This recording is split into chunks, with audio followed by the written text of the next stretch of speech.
G'day guys, Googs here, and I am the Drunk Philosopher. Today I'm going to talk about something that I've seen recently, and it goes along the lines of military secrecy. You see, the ABC branch in Sydney got raided this week by the Australian Federal Police on a warrant from the Supreme Court enacted on behalf of the Australian military, the ADF, the Australian Defence Force. Apparently, it had to do somewhat with a gentleman who is currently under, let's say, charges to the effect of stealing or misusing Australian military secret information. Now, this fella, admittedly, I don't know much about what's going on, but here's what I do know. There are military secrets, top secrets, if you will, that are not meant for public consumption. Now, you could say and make the argument, yes, but we need to know what our government is doing. Not all the time, okay? And when we're talking about the government, we're talking about the military. What if that information is really sensitive, not just to us, but to our allies, and possibly helpful to those people who stand against us in this situation? That's Afghanistan. Now, groups like the Taliban in Afghanistan.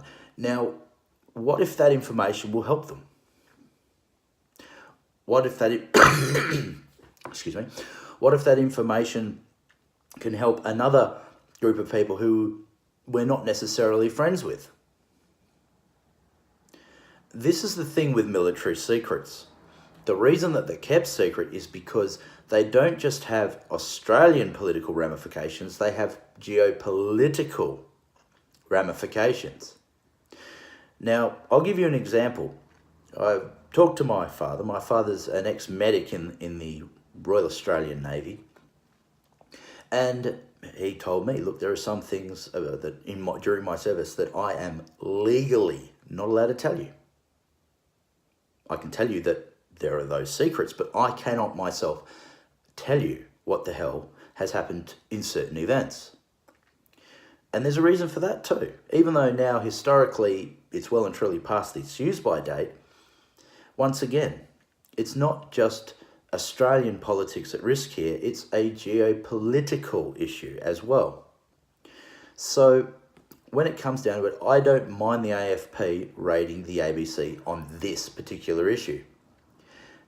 Was the way they handled it the best? Well, with today's social media, it was never going to be open and honest.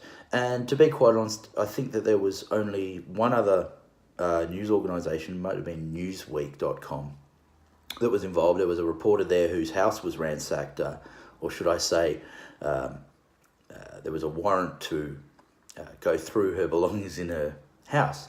Other than that, nobody else in the media was affected. Channel 7, Channel 10, Rupert Murdoch Press, the Fairfax Press, none of it was affected. The Stokes Press.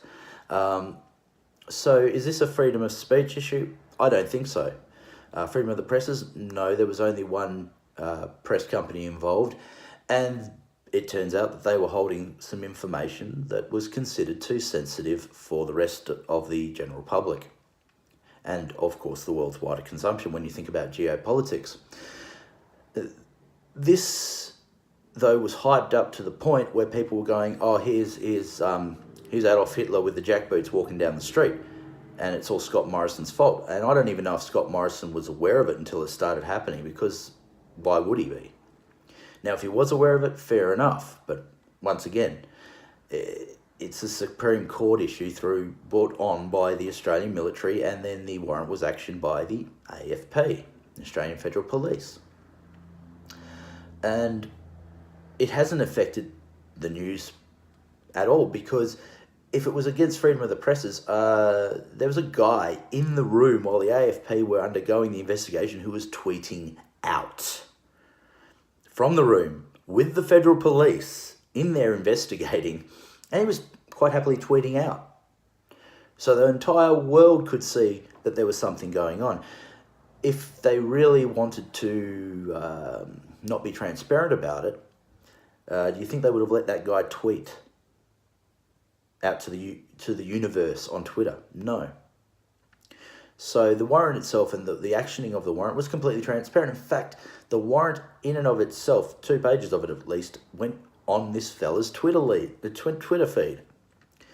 So the process in and of itself was very transparent. So no, this is not silencing of the press, because every stage there was transparency. And the information that will now not come to light, I don't know what it is, and neither does anyone else, except for those people, of course, who were allowed to know what it was. And once again, it could have been geopolitically dynamite for those that we're fighting against, and for those people who we don't necessarily like in the world, and it may have hurt our allies. Now, I think a lot of the fear-mongering comes out of what happened with Julian Assange. And fair enough too, Julian Assange has been treated very poorly. But once again, we all know that Julian Assange has been treated poorly. There's a lot of transparency in the case of Julian Assange, and once again, that's because of the internet. So I'd like to say that even though the information ultimately didn't come to us and hasn't come to the light, the way this was carried out was very transparent. Well, you can agree with me, you can disagree with me, leave something in the comments, guys. If you like the video, like it, subscribe, share away, and I'll catch you the next time. I'm Nathan Gooks Fletcher, and this is my drunk philosophy, and I'll catch you guys down the track. Uru.